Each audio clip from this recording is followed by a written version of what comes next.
धन्यवाद सभापति महोदय। आज मांग संख्या 40 या 45 पर बोलने का अवसर प्रदान किया। स्वायत्त शासन एवं वन विभाग पर सभी सदस्यों ने अपनी अपनी बात रखी। हम नगर पालिका, नगर परिषद, नगर निगम की बात करें तो टाइम आपका 7 मिनट है। 5 मिनट में मैं घंटी बजाऊंगा, 2 मिनट में आपको समाप्त करना है। सर बजाते ही फिर वो हमारा लय टूट जाता है सबके लिए। तो ये नगर पालिका की कई सदस्य मांग भी करते हैं। नगर पालिका खुलती भी है, खुलने के बाद की समस्या भी आती है, कई लोगों को फायदा भी होता है, कई लोगों को नुकसान भी होता है। नगर पालिका को लेके संविधान में प्रावधान है, इसके बाद कई अधिनियम आए, कई संशोधन हुए। जैसे कि हमारे आदिवासी बाहुल्य क्षेत्र के लिए बात करें, इससे पहले हमारे राजस्थान में पहली नगर पालिका माउंट आबू, और माउंट आबू पहली नगर पालिका 1864 के अंदर खुली। उस दौरान, आजादी के दौरान और आज का वक्त अगर देखे तो 1864 में वहां पर जो लोग थे, आजाद भारत के 1947 में वहां पर लोग थे, संविधान लागू हुआ तब लोग थे, और आज वो लोग नहीं है वहां पर। तो ये कहीं न कहीं जो स्थानीय जो लोग हैं उनके लिए घातक साबित होता है। ये हम माउंट आबू में देख सकते हैं। जैसे कि हमारे संविधान के अनुच्छेद 243, विशेषकर अनुसूचित क्षेत्र के लिए अगर बात की जाए तो संविधान के अनुच्छेद 243 ZC कहता है कि नगर पालिका, नगर परिषद अनुसूचित क्षेत्र में अवैध है। जैसे कि पंचायती राज एक्ट को लागू करने के लिए पेशा कानून आया, इसी तरह अनुसूचित क्षेत्र जहां 244 वन जो इलाका है उसमें नगर पालिका, नगर परिषद को गठन करने के लिए मेसा कानून लाना चाहिए। इसको लेके लंबे समय से मांग भी चल रही है, शायद लोकसभा में इसका चल भी रहा है। और बिना मेसा कानून के ही हमारे इलाके में नगर परिषद, नगर पालिका आई है, वो अवैध है।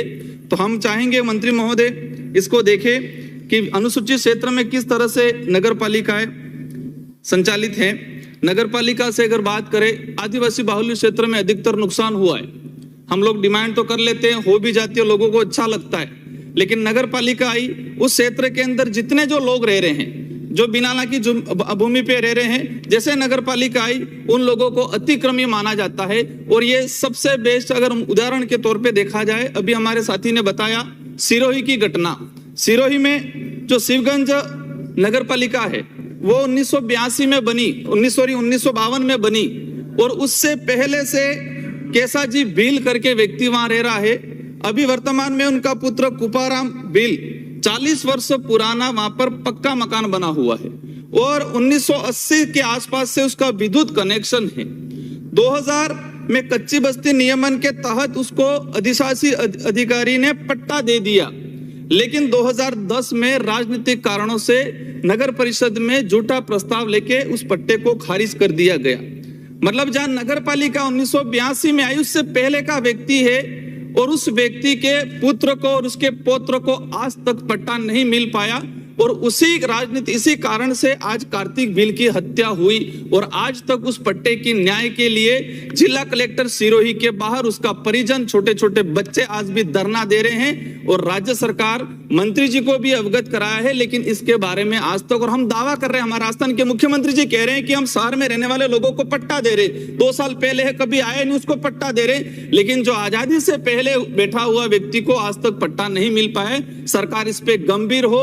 ये पूरे कार्तिक भील का मामला नहीं है, पूरे आदिवासी समुदाय का मामला है, तो इस पे सरकार गंभीर हो।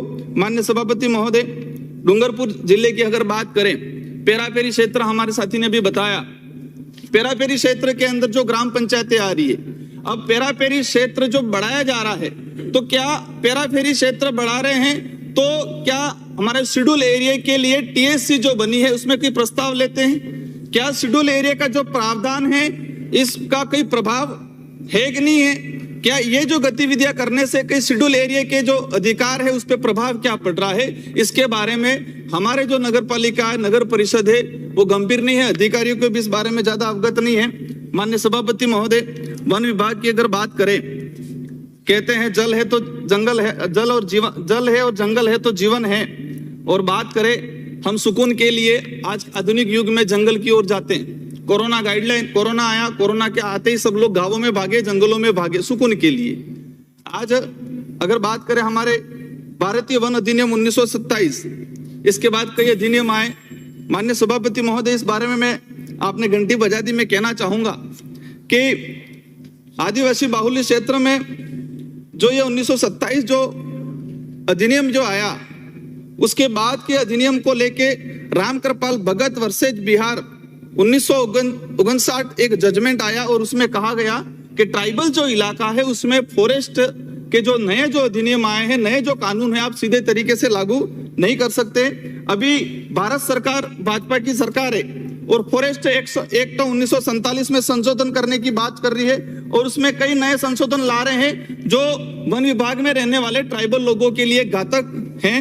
माननीय सभापति महोदय, मैं एक बात बताना चाहूंगा, अभी वन विभाग के तहत जो भर्तियां है, शेड्यूल एरिया के अंदर जो भी भर्तियां होती है, उन भर्तियों में अलग से अधिसूचना जारी हुई है। पूर्व में मेरा क्वेश्चन लगा, मंत्री जी ने जवाब दिया कि कैडर नहीं बनाए, कैडर नहीं बनने की वजह से अनुसूचित क्षेत्र की अलग भर्तियां नहीं हुई, पदोन्नति नहीं हुई। लेकिन बाद में मुझे जानकारी मिली 2015 के अंदर अनुसूचित क्षेत्र की अलग भर्ती जारी की, 2020 के अंदर अलग भर्ती जारी की। बिना कैडर से भर्ती कैसे जारी कर दी? दूसरी ओर भर्ती कर रहे हैं लेकिन पदोन्नति अनुसूचित क्षेत्र के प्रावधानों के तहत नहीं दे रहे हैं। तो मैं आपके माध्यम से माननीय मंत्री महोदय से कहना चाहूंगा कि उस दौरान जिन अधिकारियों ने आपको जवाब बना के दिया, वो झूठा जवाब था। 2015-2020 के अंदर अनुसूचित क्षेत्र की अलग भर्ती दी। आपने कहा 2 महीनों के अंदर कैडर बना देंगे, इसके बाद पदोन्नति करेंगे। आपके जवाब के तीसरे दिन पदोन्नति की लिस्ट जारी कर दी और राजस्थान की कॉमन लिस्ट जारी की। अनुसूचित क्षेत्र के प्रावधानों के तहत पदोन्नति नहीं की गई है। तो इस तरह की जो गतिविधियां हो रही है, माननीय मंत्री महोदय, शेड्यूल एरिया के जो प्रावधान है उसको ध्यान में रखते हुए भर्ती और पदोन्नति में आप ध्यान दें। और अंत में यही कहना चाहूंगा, हमें जीवन बचाना है। कहते हैं आदिवासी समाज हमेशा जल, जंगल, जमीन के हक अधिकार की बात करता है। कई बार ये बात आते हैं, उन पे कई तरह के नक्सलाइट जैसे आरोप लगा दिए जाते हैं। मैं सभापति महोदय, मैं चाहूंगा कि आप और ये सदन के सारे जो साथी हैं, हमें जंगल बचाना है तो आदिवासी को बचाना पड़ेगा। और देश का हम भौगोलिक स्थिति आप देखो, जहां पर ट्राइबल है वहां पर आज भी फॉरेस्ट कहीं न कहीं सुरक्षित है। जहां पर ट्राइबल खत्म हुआ, फॉरेस्ट कहीं न कहीं धीरे धीरे खत्म हुआ है। आप देखते हैं राजस्थान के अंदर देखा जाए फॉरेस्ट किस इलाके में जहां ट्राइबल है वहां फॉरेस्ट है। तो हम चाहेंगे कि ये यूनिटी बना के ट्राइबलों को दिया जाए, ट्राइबलों से वहां हटाने का काम नहीं किया जाए। जंगल चाहिए तो आदिवासी बचाना है, आदिवासी बचेगा तो ही जंगल बचेगा और जंगल बचेगा तो हम सब बचेंगे। आप सबको धन्यवाद। जय जवाहर। वासुदेव जी।